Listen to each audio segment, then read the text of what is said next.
we're gonna add some hair. So I'm gonna show you a few different ways of drawing hair because we all have different hairstyles. The biggest mistake people make when they're drawing hair is drawing individual hairs. Don't do that.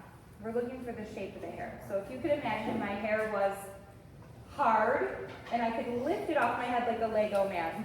You know the little hair that you snap on the little Lego heads? Imagine that your hair is its own shape. So let's first start with the hairline across the forehead. So a common mistake is that people kind of just draw the hair up here. And your hair actually starts growing at the base of your neck. It comes up behind your ear, slightly in front of your ear, right? So we have to think about where the hair starts. We're gonna draw the inside part of the hairline first. So I'm going to start here in front of the ear and have the hair come up along the side of the face. Sometimes it's helpful to look at your face when you're doing this.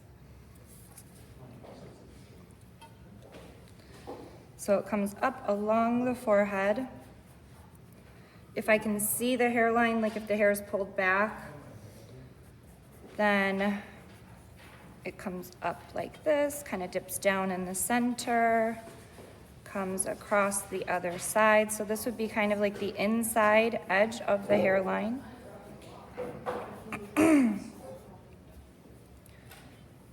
And again, everybody has kind of different length foreheads. So some people's hair starts a little closer to their eyebrows. Some people's hair starts a little further up from their eyebrows. So you can look at that space. It really does vary quite a bit from face to face, depending on our bone structure and just, you know, we all look different, right? So this is the inside edge of the hair. It looks kind of strange without the outside edge of the hair, but that's an important line right here. So kind of coming up and across the forehead. And then if the hair is long enough to have a part, so a part is where we comb it kind of one way and then the other way, then we'll want to look for that part and kind of sketch in the angle of that part. So I'm just kind of drawing from my own face right now, my own head. So my part is a little off to the side. It kind of comes back on an angle like that. So if the hair is long enough to part, look for that part and draw that in. You can draw your own part, or if you have shorter hair or no part, just wait and I can get there in a minute, or you can draw along with me. It's up to you. Is this how you draw girls' hair or guys' hair? It could be a girl or a guy at this point. Part either way? If you want to wait, because you don't have a part, if you want to make it more like your hair, I'm going to do hair more like yours in a few minutes. If you want to just sketch lightly and practice, and then you can erase and draw the hair that's more similar to yours in a minute. So we don't actually see this line of the head. We'd only see that, like I said yesterday, we only see that if I'm bald. If I have no hair, then I would see that line. So your hair actually comes up above that line because that would be your bare head if you didn't have any hair. So then we have to look for the outside shape of the hair. So we're gonna draw that coming down the face.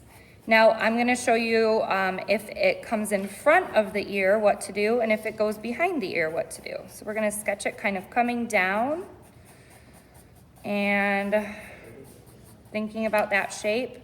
If it comes in front of the ear, we can draw that there. So let's say the hair kind of comes down in front of the forehead a little bit here too, so maybe I don't see that part of the hairline. Maybe it comes down from the part and across the forehead a little. Comes in front of that ear. Maybe comes from behind too. We'll get to that in a second because we got to do a neck. So I'm going to leave that part blank. And then I'm going to erase inside of it.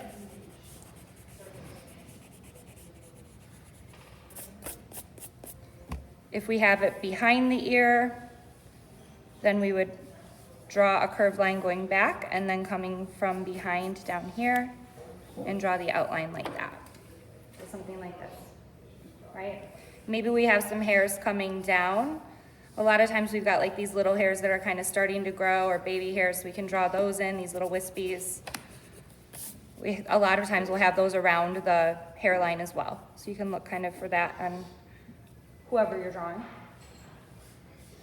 So that's how we draw just long, straight hair without a lot of forehead covering, okay? I'm gonna erase that and we'll do short hair. And then I'll show you how to do some texture.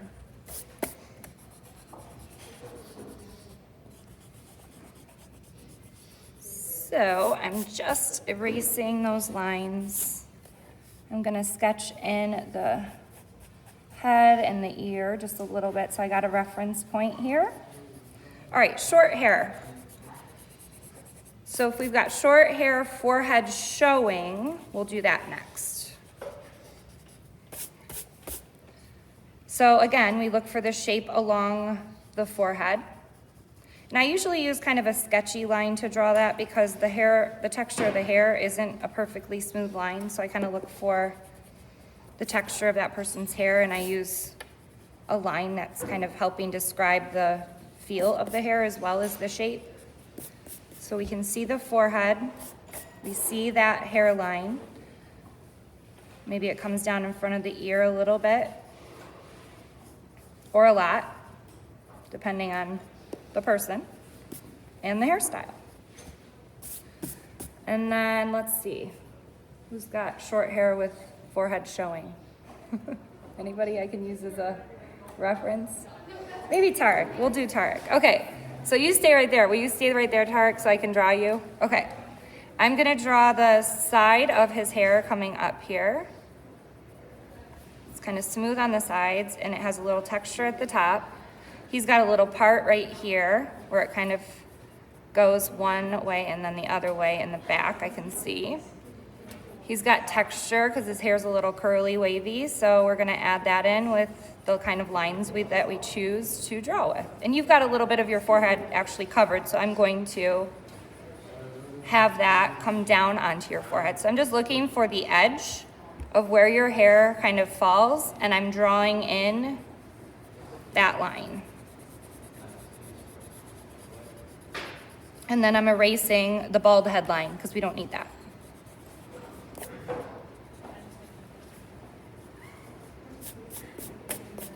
So we've got the shape of his hair. So if you've got somebody that's got a lot of texture in their hair, then you'd have to look for just a few parts. So we're not drawing every line.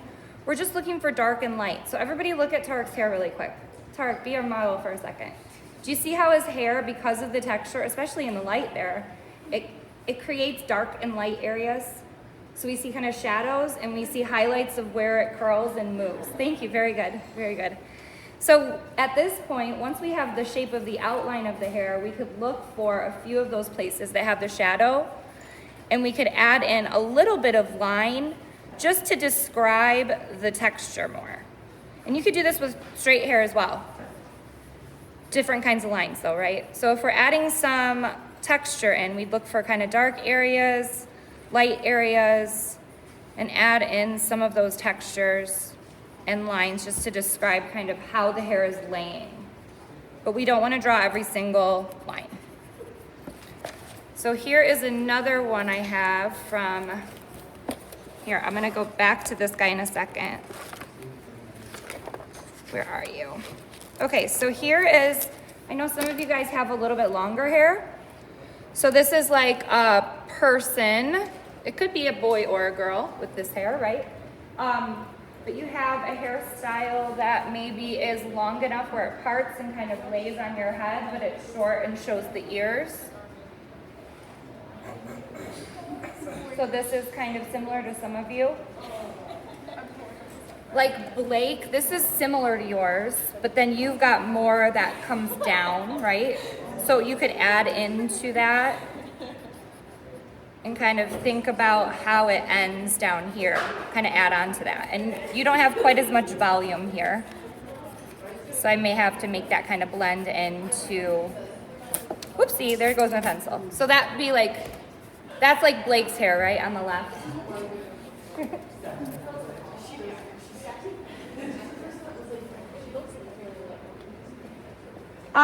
What else do we want to do for hair? Any other hair requests or questions? I want to know how to draw that. How about ringlets? Ringlets. That's the hardest. Yeah. So the way that I was describing how I would do tarics is the way I would also do ringlets. I would look for areas of dark and light and pick a few to kind of focus on that are the most obvious. And then the rest would just be described with a few lines and kind of the shape of the overall hair. That's what I would do. Easiest to do it from a photograph when you're doing something with detail like that. Any other requests for hair? Yeah. Okay, so let's do really short hair. Hang on 1 second. Let me get my way back to my other guy here.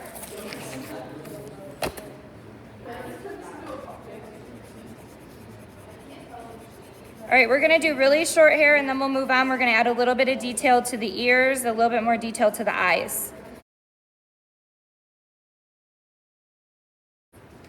Okay, we're gonna do short hair now. So thinking about the shape of the hairline again.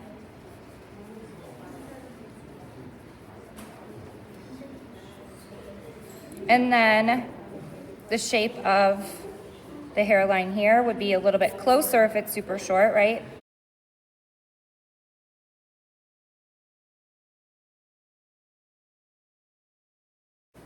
So I'm thinking about the texture of if this hair was super short, kind of a buzz cut.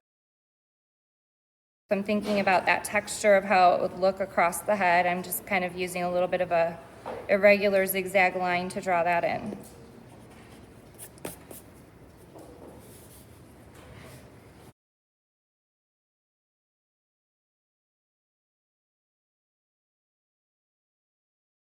Okay, so the same way that we want to draw the shape of the hair, we also want to draw the shape of the eyebrows to start. But then we want to add in, so eyebrows, we want to start with the shape of the eyebrows and draw that in first.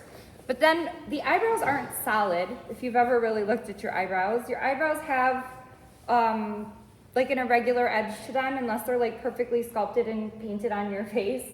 Most of the time we can see some little hairs growing, and we have to just look and think about the direction of those hairs growing and draw those in. And it does help to look at a real person, but generally the hairs grow kind of sideways, a little bit up and sideways. So we can sketch those little hairs into our path. Also, I know we added some eyelashes yesterday, but there's something I forgot to mention with that. So we're gonna do a little bit more, and I'll just talk a little bit more about that in a sec.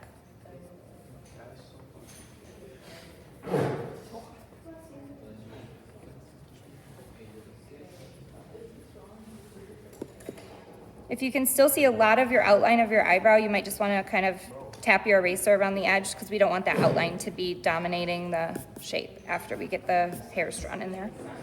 A lot of times, because of the way our nose starts between our eyebrows up here with this bone, a lot of times we'll see some shadow in here.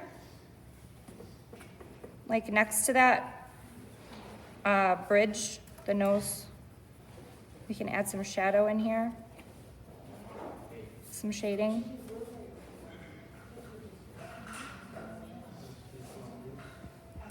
Looking for shadows on the face is a really helpful thing to make it look more realistic too. So, irises. So a lot of times if you really look close at the iris, that's the colored part of your eye, some of our eyes are so dark brown that they almost look black.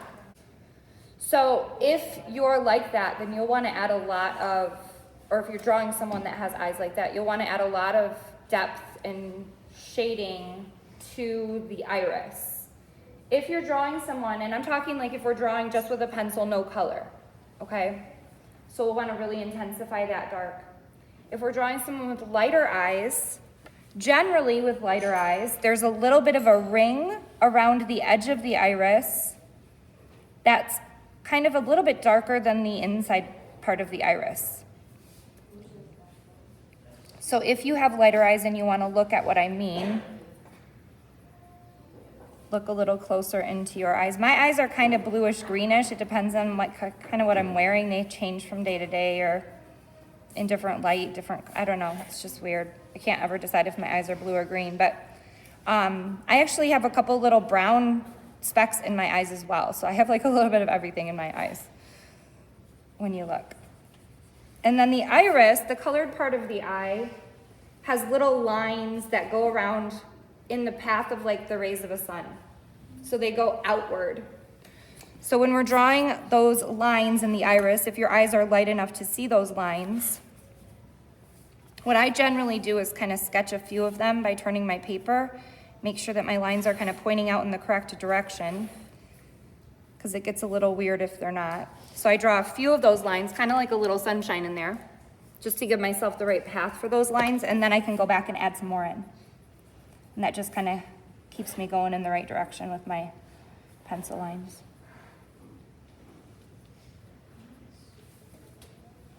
So if they're lighter, we're gonna see more of the white of the paper showing. If they're darker, we'll see less. We wanna have a tiny definition between the pupil and the iris. So even if your eyes are super dark, try to make your pupil slightly darker than the iris, just so that there's a little bit of a definition there. So we want to have a little bit of a hint of a pupil at least.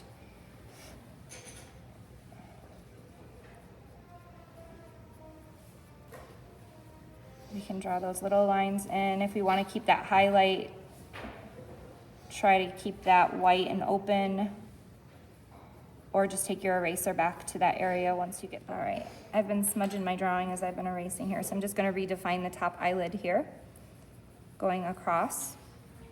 A lot of times this will have a little shadow to it as well, so it appears a little bit dark just because of the way the light hits our faces. The top eyelid will have a little shadow underneath, like the space between your eyelashes and your actual eyeball. There'll be a little bit of a shadow there.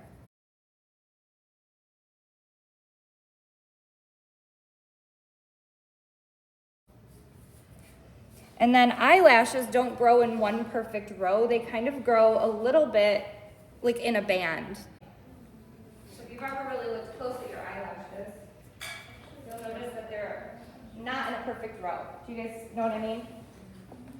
They kind of start in a little path, like a little band. So you could put some little lines there to give yourself a starting point. And then your eyelashes are not all the same length. Eyelashes naturally fall out and regrow, and you'll have some that are much longer, some that are short. So giving a little bit more irregular, or I don't know what word I'm looking for. Irregularity? I don't know. Making it look a little bit more random, I guess, is going to make it look more natural. So if you've got some that are short, some that are long, as long as they follow the same path, so kind of going out and then curling up, but more irregular and more random actually makes it look more realistic. So a lot of people try to make eyelashes like the same length and perfectly in a little line, and that's what makes them look strange. So random is good. All right, what else are we gonna do? Ears. So if we look at the folds of our ears and we're looking straight on at a face, we're not gonna see the ear the same way as if we were looking at it from the side, right? But we do see a little bit of highlights and shadows because of the folds of our ears. So usually what I do is when I'm drawing an ear, I start with the tragus, which is that little piece that kind of comes from the cheek, I guess, the side of the cheek, and kind of floats in front of the ear hole. So I usually start by drawing that in. So that's my tragus there.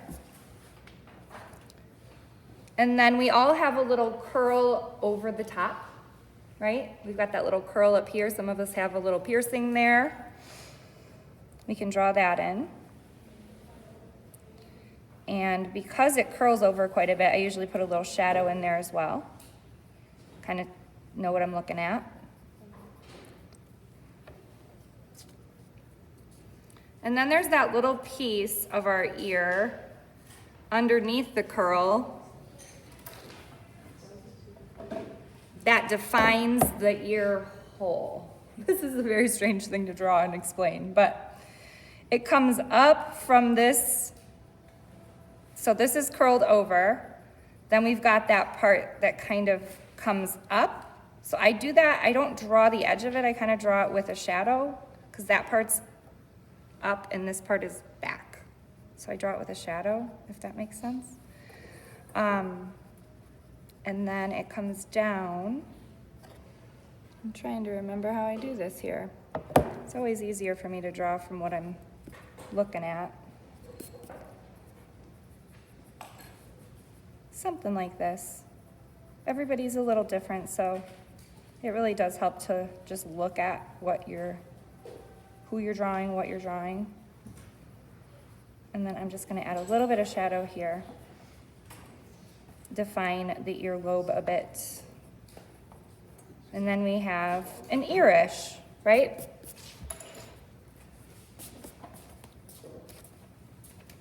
So again, I do for anything I'm drawing, I look for light and dark. I try to forget it's an ear. I just look for light areas, I look for dark areas, and I try to put them in the spot that they are. And that's how I draw things. So whether it's a face or a bike or a sheet or a box, I look for light and dark and I try to put it in the right spot. And I try to forget what I'm drawing because it really does help you to draw things more realistically if you just kind of take it one part at a time. Neck. So neck, a lot of people make neck too skinny. A lot of people do. Neck. If you come down from your ear, like just touch right underneath your ear, that is kind of usually where our neck starts, right? If we were drawing a neckline, it's gonna start right at the edge of our jawline, right under our ear. Okay? So right in this area is the beginning of our neck. Sometimes, depending, like this is, I'd say more of a man, like I guess a little bit wider here, right? Men tend to have a little bit wider neck. If you're drawing a female, then the neck might be a little in from the edge of the jaw. So if we actually take and draw a line straight down from the edge of the eye, the outer edge of the eye right here, and right here, that's a good spot to start your neckline.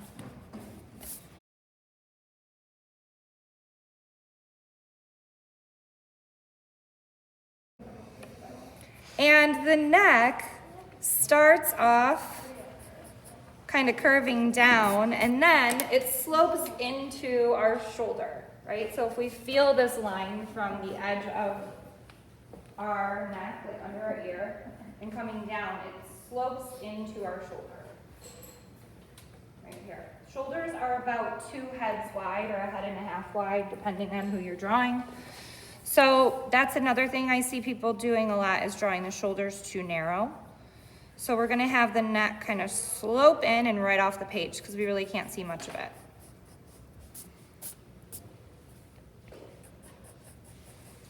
If we want to add some definition to the cheeks, we can look a little closer at whoever we're drawing and maybe notice the shape of the side of their face, add in a little bit of structure there.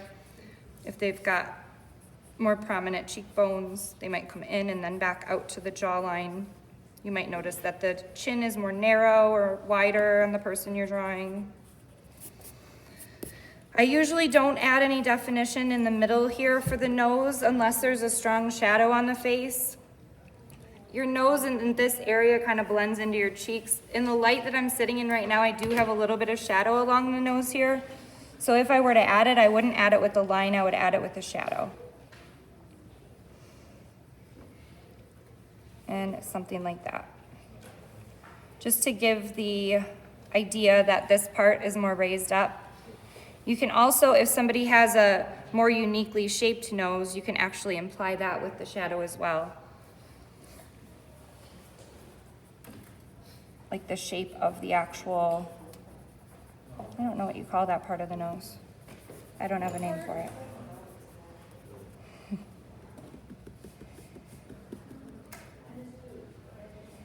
We also sometimes will see more structure in the tip of the nose here.